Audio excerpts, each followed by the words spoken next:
Okay, so this is the demonstration for a patient who has edema. So this patient has injured his wrist. And so he had a sprain in his wrist, and that's now causing a lot of inflammation and a lot of edema in this area. So I'm just going to remove this so that we can see the area better. This area is inflamed. So when it is an acute, the injury has just happened. There's a lot of redness, heat, swelling in this area, loss of function. He cannot really flex and extend his wrist. So we are going to position him based on comfort. If this patient was in supine, you might want to provide a little bit of extra pillowing around this area or a towel. So what I would do in supine is place a towel right underneath his hand like that. So this is preventing his hand from going into extension. It's allowing for elevation of his hand so that we don't increase congestion in the hand, because anywhere that's distal to the area of edema might get congested. So that's why we're elevating this area. Our hydrotherapy, we're going to use cool hydrotherapy. So this is cold hydrotherapy. So I'm going to place it here in edema, and I'm going to follow my steps of CBAN. Do you feel cold? Do you feel burning? Do you feel aching? Do you feel numbness? Once he says, yes, I feel numb, we're going to remove the cold. So then I can do my MLD techniques. MLD, I'm not going to demo it to you again. You guys have seen it. You're going to, but maybe turn the camera towards me. So you're going to always start with pumping your terminus. We know that the terminus is right here by the clavicle. So you're going to pump the terminus, or you're going to use your stationary circles on the terminus. Once you're done opening the terminus, because it's our wrist, we need to now open up our axillary 5 to 7 times, our cubital 5 to 7 times before we can start working on the wrist. So we're always going to clear out congestion all the way up first. So we're going to clear out the congestion in the axillary first. So I would do all my pumping, my scooping, my shaving technique. I would do them all here in this area first. Then I would drain out my forearm into my cubital region, anywhere around here into the cubital region. Then I can work more on my hands. So the hands are a great place to do thumb circles. That technique works really well here.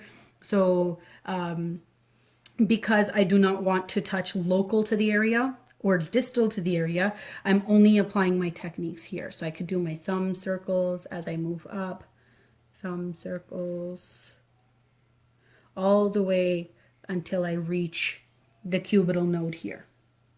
I could also do the scooping techniques as you go along, very light pressure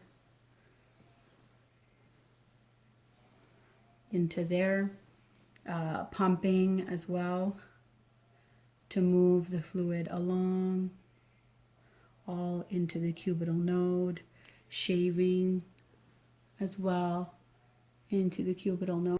Picking up from the previous video, you're going to do your MLD. I showed all of that. You can also do passive relaxed range of motion of proximal and distal joints. So I'm not going to do it of the wrist itself, but I could do passive relaxed range of motion of the thumb and each of the fingers. And I could also do it for the elbow. So support the wrist and just passively flex and extend the elbow.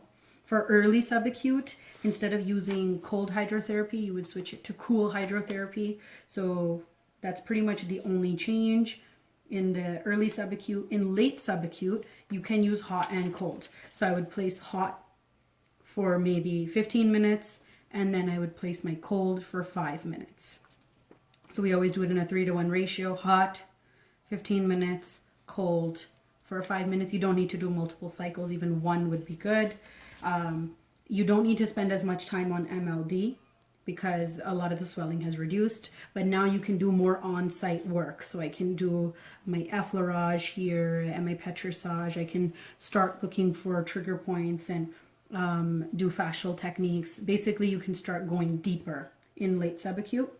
And then in your chronic, you want to obviously assess the area. If it's very cool or firm, then you're going to use warm hydrotherapy. So you're going to use your warm hydrotherapy. If it's very heated and congested, then you're going to use cold hydrotherapy. You're going to use your general Swedish massage reduce any hypertonicities in the area. So you can go in and do trigger point techniques here. You could do like a fascial spread in the area. If there's fascial restrictions, you could even go as deep into doing maybe a friction technique in the tendons if you needed to. Those I'm not going to show you because you're just supposed to follow the treatment protocols. You're going to basically keep assessing and looking for those things. And the last thing is for edema is you're not going to put deep pressure and frictions local to the edema. Sorry, I meant to say in lymphedema. You're going to continue MLD and then no hot hydro, only cold hydro for lymphedema. In other forms of edema, you can use both. For lymphedema, you cannot use hot, only cold. All right, that's it.